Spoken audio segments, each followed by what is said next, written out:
जनमत की पुकार में आपका स्वागत है। प्रधानमंत्री नरेंद्र मोदी ने कांग्रेस पार्टी पर विभिन्न जाति समूहों के बीच फूट डालने और उन्हें कमजोर करने का आरोप लगाया। महाराष्ट्र के धुले में एक रैली में बोलते हुए पीएम मोदी ने जोर देकर कहा कि कांग्रेस ने ऐतिहासिक रूप से अनुसूचित जातियों, अनुसूचित जनजातियों और अन्य पिछड़ा वर्ग सहित पिछड़े समुदायों की प्रगति का विरोध किया है। पीएम मोदी ने हाईलाइट किया कि कांग्रेस पार्टी की रणनीति एक जाति को दूसरी जाति के खिलाफ खड़ा करने की है, जो इन समुदायों को एकजुट होने और उनके सामूहिक शक्ति को समझने से रोकती है। उन्होंने कहा कि यह रणनीति कांग्रेस की राजनीतिक प्लेबुक का लगातार हिस्सा रही, जिसका उद्देश्य पिछड़े समूह को बिखरा हुआ और निष्क्रिय रखकर अपना प्रभुत्व बनाए रखना है।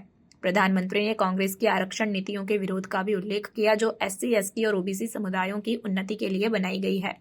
उन्होंने कांग्रेस पर इन नीतियों को समाप्त करने का प्रयास करने का आरोप लगाया, जो ऐतिहासिक रूप से पिछड़े समूहों को शैक्षणिक और रोजगार के अवसर प्रदान करने में महत्वपूर्ण रही।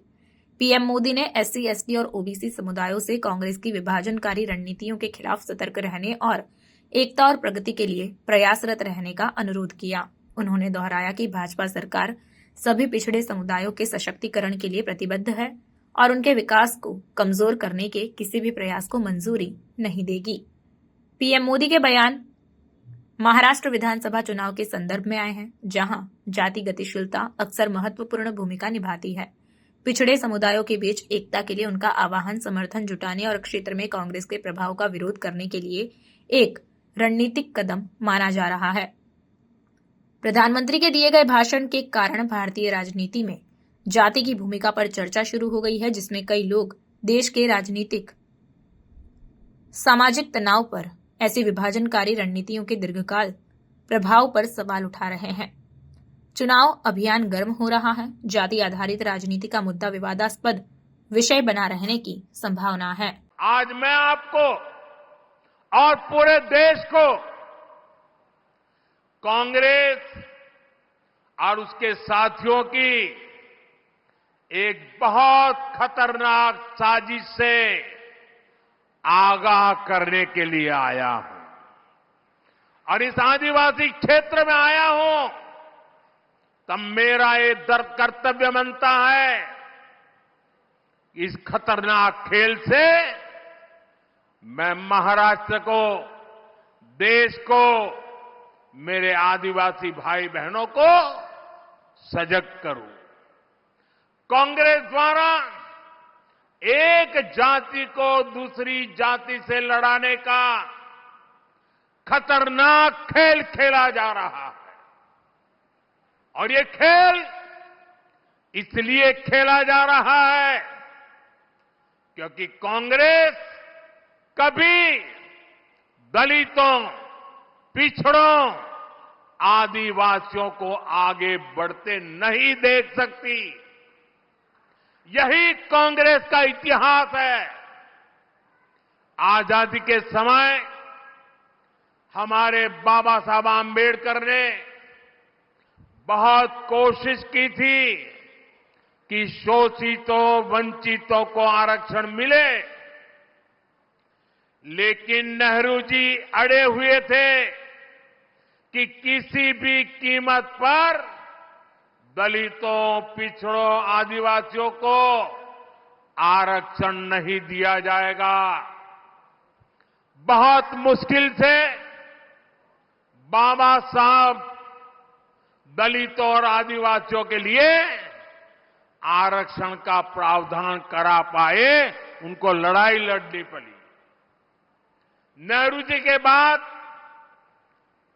इंदिरा जी आई, उन्होंने भी आरक्षण के खिलाफ ऐसा ही रवैया जारी रखा। उनका भी मकसद यही था कि किसी भी कीमत पर एससी, एसटी, ओबीसी को प्रतिनिधित्व न मिल पाए। ये लोग चाहते थे कि एससी, एसटी, ओबीसी हमेशा कमजोर रहे। इंदिरा जी के बाद राजीव गांधी आए, उनकी भी सोच और अप्रोच अपने खानदान से अलग नहीं थी। राजीव गांधी ने भी ओबीसी आरक्षण का खुल करके विरोध किया था। ये लोग जानते थे कि एससी, एसटी, ओबीसी अगर ये समाज मजबूत हो गया तो उनकी राजनीति की दुकान का शटर गिर जाएगा।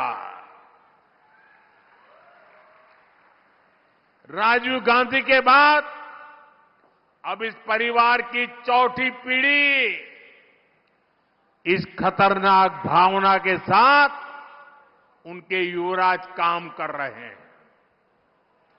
कांग्रेस का एकमात्र एजेंडा है किसी भी तरह एससी समाज की एकता को तोड़ो, एसटी समाज की एकता को तोड़ो, ओबीसी समाज की एकता को चकनाचूर कर दें।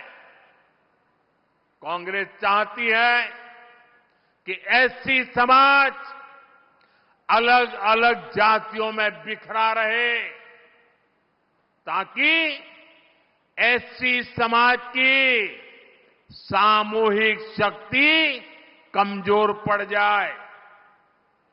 कांग्रेस चाहती है कि ओबीसी समाज भी अलग अलग जातियों में बटा रहे ताकि ओबीसी के तौर पर उनकी जो एकजुटता की पहचान बनी है, ये ओबीसी अगर ओबीसी रहे तो उनकी ताकत बढ़ जाएगी।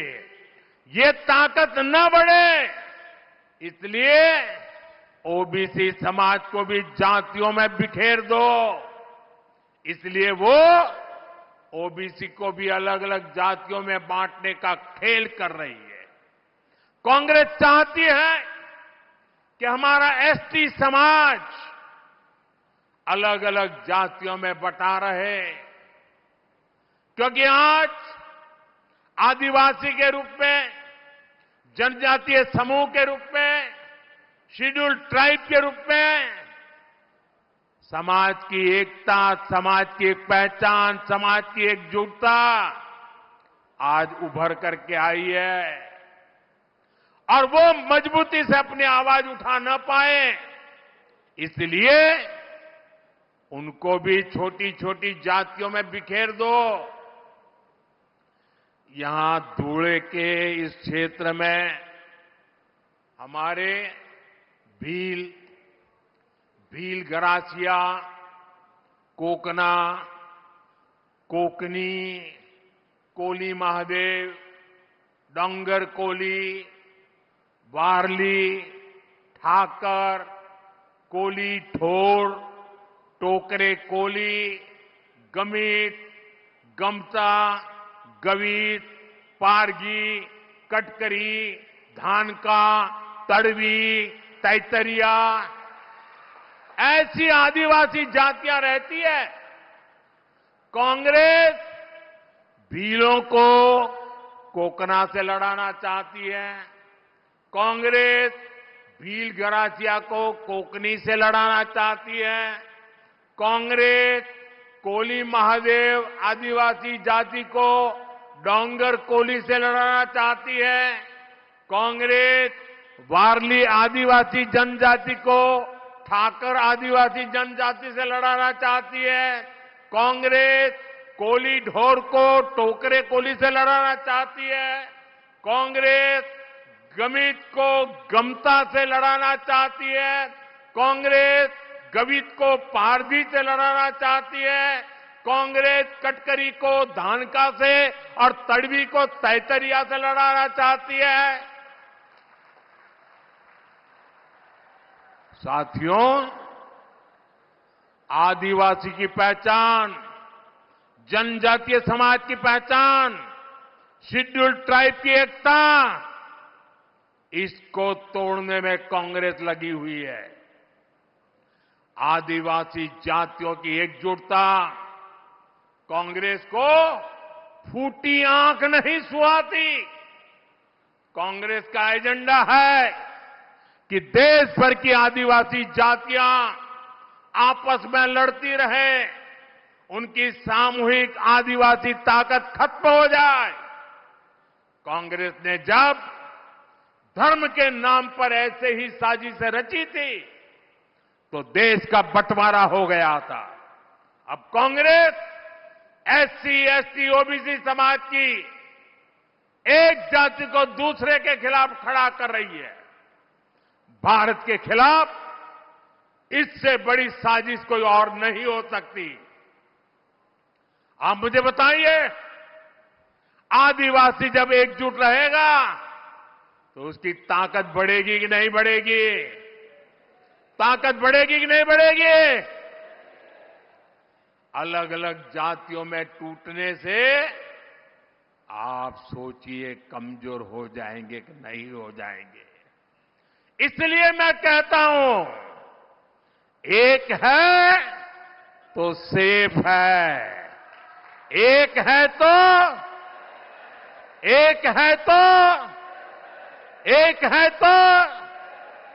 हमें एकजुट रहकर कांग्रेस के खतरनाक खेल को नाकाम करना है और विकास के रास्ते पर आगे बढ़ते रहना है।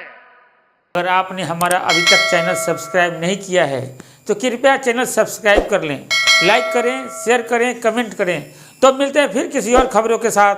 नमस्कार।